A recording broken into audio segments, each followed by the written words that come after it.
ഇന്ത്യയുടെ അതിർത്തിക്കപ്പുറമുള്ള ഒരു പ്രദേശം എന്നതിലുപരി ഇന്ത്യയുടെ പുരാതന വേരുകളുമായി സിന്ധ് എന്ന പ്രദേശത്തിന് ആഴമായ ബന്ധമുണ്ട്. സിന്ധു നദീതടത്തിലാണ് ഹിന്ദു സംസ്കാരം ആരംഭിച്ചതെന്ന് ചരിത്രകാരന്മാർ പറയാറുണ്ട്. ഹിന്ദു, ഹിന്ദുസ്ഥാൻ, ഇന്ത്യ എന്നീ വാക്കുകൾ പോലും സിന്ധിൽ നിന്നാണ് വന്നത്. ഈ വർഷം ഇന്ത്യ നടത്തിയ ശക്തമായ അതിർത്തി കടന്നുള്ള ആക്രമണത്തിന് ഇന്ത്യ ഓപ്പറേഷൻ സിന്ദൂർ എന്ന് പേര് നൽകിയത് പഹൽഗാം ഭീകരാക്രമണത്തിലെ വിധവകൾക്ക് പ്രതികാരം ചെയ്യാനാണ് എന്നാണ് ഭൂരിഭാഗം പേരും കരുതുന്നെങ്കിലും ഭീകരർ ലക്ഷ്യം വെച്ച ഹിന്ദു സ്വത്വത്തെ, അതായത് സിന്ധു നദിക്കരയിൽ പിറന്ന ഒരു സംസ്കാരത്തിന്റെ പ്രതികാര നടപടിയായി അതിനെ കാണുന്നവരുമുണ്ട്.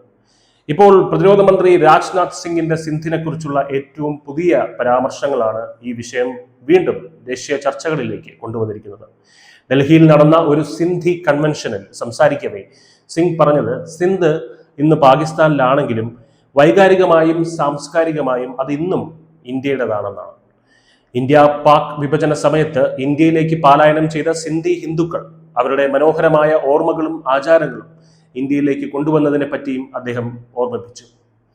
സിന്ധു നദിയെ ആദരിക്കുന്ന സിന്ധിലെ ജനങ്ങൾ എവിടെയായിരുന്നാലും എന്നും ഇന്ത്യയുടേതായിരിക്കും എന്നും അദ്ദേഹം കൂട്ടിച്ചേർത്തു. മുതിർന്ന BJP നേതാവ് LK അദ്വാനിയെ ഉദ്ധരിച്ചുകൊണ്ട് സിംഗ് പറഞ്ഞു, സിന്ധി ഹിന്ദുക്കൾക്ക് മാത്രമല്ല ഭാരതത്തിലെ എല്ലാ ഹിന്ദുക്കൾക്കും പുണ്യമാണ്. എന്തിന്, പല സിന്ധി മുസ്ലിങ്ങൾ പോലും ഇതിനെ മക്കയിലെ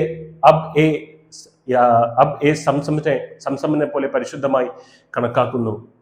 തുടർന്നാണ് പാകിസ്ഥാനെ ചൊടിപ്പിച്ചേക്കാവുന്ന ഒരു പ്രവചനം രാജ്നാഥ് സിംഗ് രേഖപ്പെടുത്തിയത്. ഭൗമരാഷ്ട്രീയം എപ്പോഴും മാറിക്കൊണ്ടിരിക്കുന്ന ഒന്നാണെന്നും അതിർത്തികൾ മാറിയേക്കാം, നാളെ സിന്ധ് ഇന്ത്യയിലേക്ക് തിരിച്ചു വരുമോ എന്ന് ആർക്കറിയാം എന്ന് അദ്ദേഹം പറഞ്ഞു. ഇതാദ്യമായല്ല സിംഗ് ഇത്തരത്തിലുള്ള ശക്തമായിട്ടുള്ള ഭൗമരാഷ്ട്രീയ പരാമർശങ്ങളൊക്കെ നടത്തുന്നത്.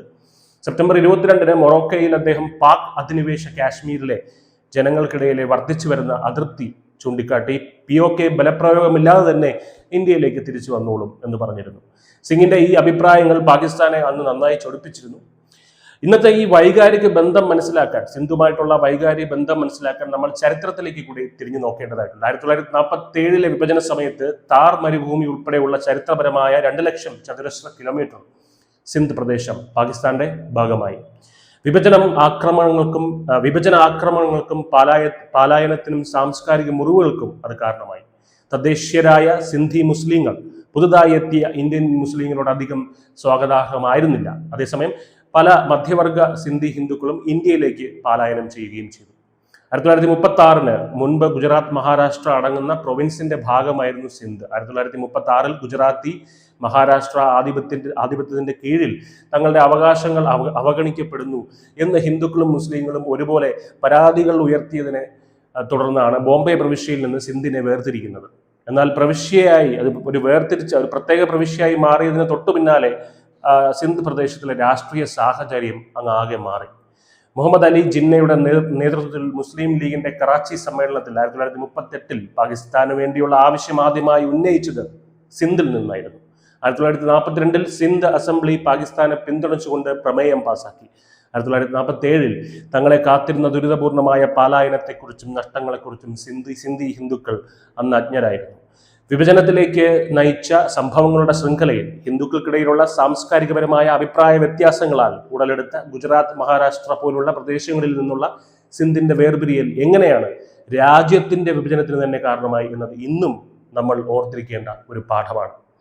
ഓപ്പറേഷൻ സിന്ദൂർ നടന്ന വേളയിൽ ഇന്ത്യ POKയിലേക്ക് കൂടുതൽ കടന്നുകയറി ഇന്ത്യക്ക് അവകാശപ്പെട്ട പ്രദേശങ്ങൾ തിരികെ നേടേണ്ടതായിരുന്നു എന്ന് നിരവധി വിമർശനങ്ങൾ വിദഗ്ധർ ഉന്നയിച്ചിരുന്നു. ഇന്ത്യയും പാകിസ്ഥാനും തമ്മിൽ ഇനിയൊരു വലിയ സംഘർഷം ഉണ്ടാകുകയാണെങ്കിൽ POKയുടെ തിരിച്ചുവരവിനപ്പുറം പാകിസ്ഥാനിലെ മറ്റേതെങ്കിലും പ്രവിശ്യയിൽ ഇന്ത്യൻ പതാക പറക്കുന്ന ഒരു സാഹചര്യം വിദൂരമല്ല എന്ന് രാജ്നാഥ് സിംഗിന്റെ പ്രസ്താവന സൂചിപ്പിക്കുന്നു. News desk, news India Malayalam.